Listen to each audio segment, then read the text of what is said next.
सूर्य कुंड प्रांगण में आपका स्वागत करती हूँ। आप सब उपस्थित लोगों को मैं सूर्य कुंड की महिमा सुनाती हूँ।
अयोध्या नगरी सूर्य कुंड प्रांगण में आपका स्वागत करती हूँ। आप सब उपस्थित लोगों को मैं सूर्य कुंड की महिमा सुनाती हूँ।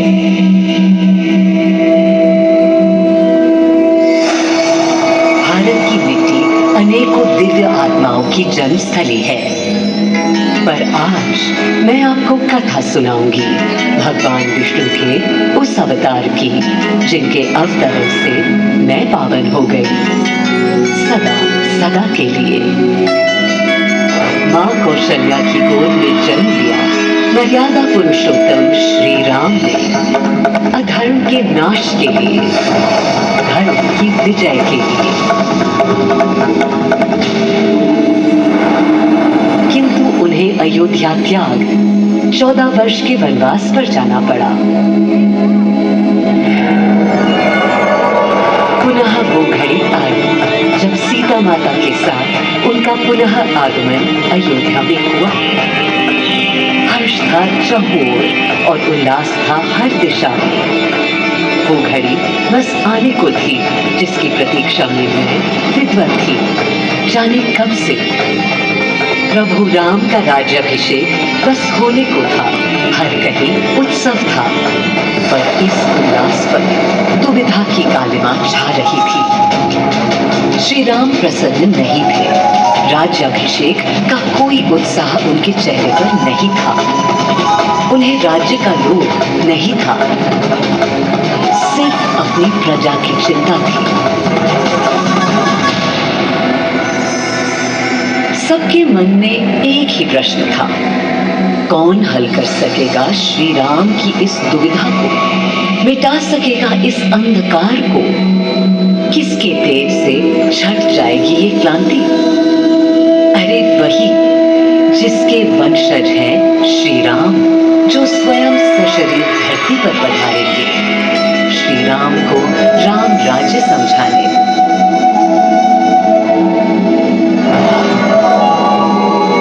ये गाथा उस शक्ति पुंज की है जो पृथ्वी पर जीवन और सृष्टि का केंद्र था, है और रहेगा। वो अखंड शक्ति स्रोत जो दिशा दिखाता है सतत अनवरत, जिसने श्री राम का मार्ग प्रशस्त किया। आदि नारायण सूर्यदेव। अयोध्या वासियों को भी प्रभु श्री राम की इस दुविधा का आभास होने लगा था। देखा क्या? तुमने देखा क्या? कितने सकुचाई से श्री रघुवीर थे। पद की प्रसन्नता या दर्प निरप होने का ललक या उमंग कोई कुछ भी तो दिखी नहीं। मुकुट सामने रख कितने अधीर थे। वे तो थे अधीर नहीं, हाँ थोड़े गंभीर थे। सौम्य मुखमंडल पर निर्बलों की पीड़ा थी, दीन असहाय वंचितों का दर्द था। उनके लिए मुकुट अथवा राज सिंहासन वैभव का लोभ नहीं। अब कैसे सुखी दिखे जब तक सुखी सारे लोग नहीं। तब दिशा निर्देशन के लिए श्री राम ने स्वयं सूर्यदेव का स्मरण किया। श्री राम सूर्यदेव का आह्वान करने लगे। क्लांत मन से उन्होंने अपने पितामह को याद किया। मन असमंजस में था उनका। कर्तव्य की सही दिशा उन्हें सूझ नहीं रही थी। क्या उचित है प्रजा के लिए, उनके लिए, वंश के लिए, धर्म के लिए, शांति के लिए? इसी परामर्श के लिए अंतर्मन से उन्होंने सूर्यदेव को पुकारा।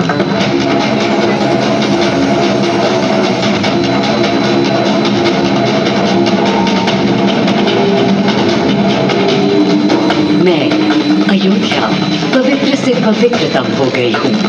आज स्वयं श्री राम ध्यानरत हैं, मर्यादा पुरुषोत्तम आवाहन कर रहे हैं, उन सकारात्मक शक्तियों का संचार कर रहे हैं जो उन्हें, मुझे और मेरे यानी अयोध्या के हर निवासी को अनंत काल तक सही दिशा दिखाएंगी। संभव है स्वयं सूर्यदेव सशरीर पधारे अयोध्या की धरा पर। और देखो, श्री सूर्यदेव आने को हैं।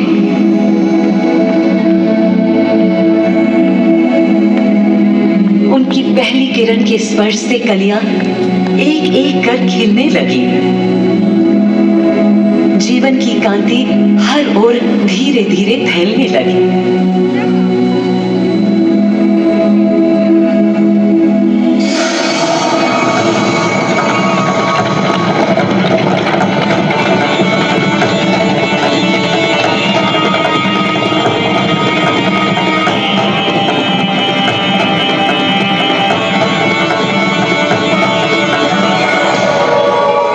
कितना अनोखा दिन है।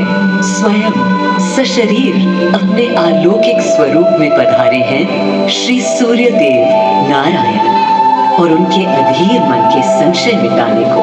अधीर है या गंभीर है, मैं जानता हूं क्या उनकी पीड़।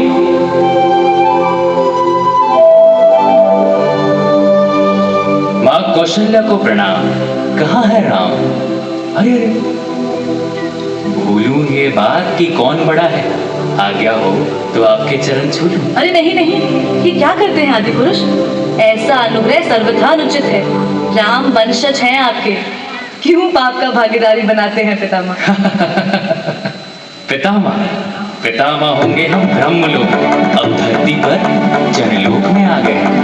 आइए चलिए। सूर्यदेव के आगमन पर माँ कौशल्या उन्हें मिली और विनती की कि हे देव, मेरे पुत्र की दुविधा दूर करें, उन्हें राह दिखाएं, ताकि अयोध्या का, पूरे भारत का भविष्य निर्धारित हो सके। आपकी जब पहली किरणें आती हैं तब उच्चारण होता है, चिड़ियां गाती हैं, लेकिन इन दिनों कितनी उदास है। कारण है उनके राम की एकाग्र साधना और सुदीर्घ उपवास। सिंहासन की ओर चरण धरना नहीं चाहते, धारण नहीं करना चाहते हैं मुकुट। कोई बात नहीं, राज्य अभिषेक के बाद राज्य जो भी चलाए, राम राज उसका है तो कहलाएगा। मैं आ चुका हूं तपस्वी राम। मनस्वी राम, अपने नेत्र खोलो।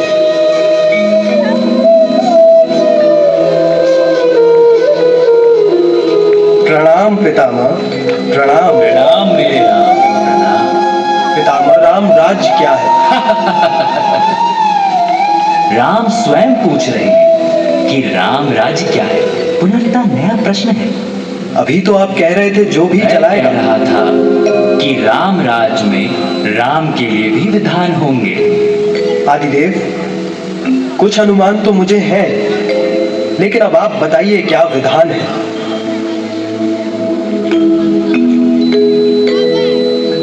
राम राज्य आश्रय कल्याण है, निर्बलतम मानव का त्राण। भय हो ना भीति, मुख्य राम राजनीति जन जन की प्रीति हो, लोक संरक्षण हो, सत का आभास हो, परमानंद प्राप्ति हेतु मंगल उद्भास हो, प्रेम परम तत्व हो, सब में समत्व हो, दैहिक दैविक या भौतिक संतापों की औषधि अचूक राम बाण है। राम राज्य आशय कल्याण है, निर्बलतम मानव का त्राण है, प्रमोदित अपंतव आस्था का घनत्व, वैभव विशाल, मेघ करे वर्षा और सदा ही सुकाल, दिशाएं सब मस्त हो, जनपद ये स्वस्थ हो, उपद्रव ना ही और ना कोई आतंक हो, कोई नहीं रंग हो, सुख ही सुख दिशा, प्रेम योग धर्म मूल्य प्राण है, राम राज राशे कल्याण है। मां कौशल्या, अभी ये मुकुट मात्र सोने का है, मैं इस मुकुट को राम के साथ सदा उपस्थित होने का बना लेता हूं।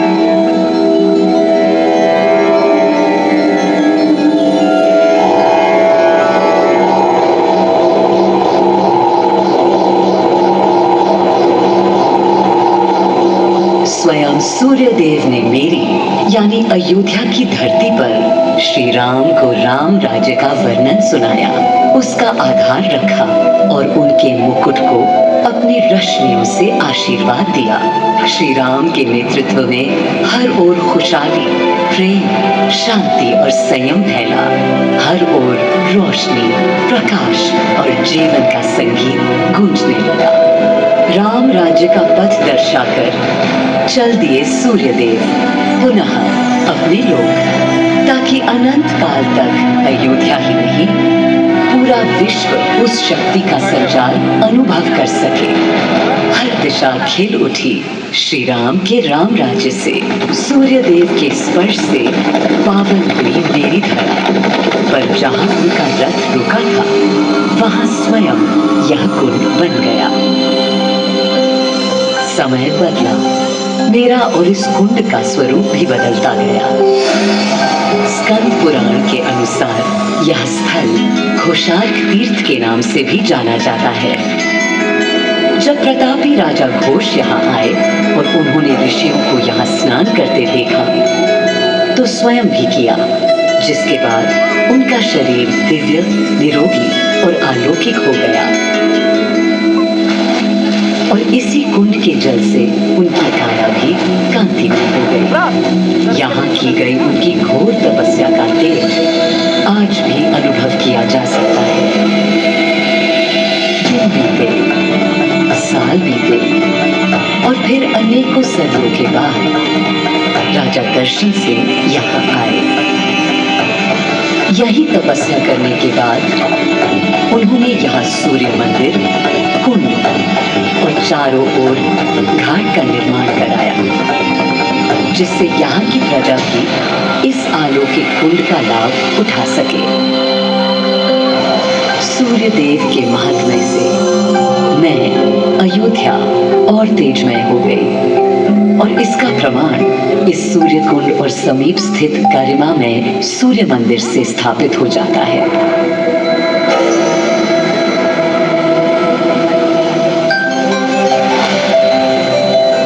मैं अयोध्या इस हर्ष से भूली नहीं समाती कि मेरी ही धरती पर राम राज्य की आधारशिला रखी गई।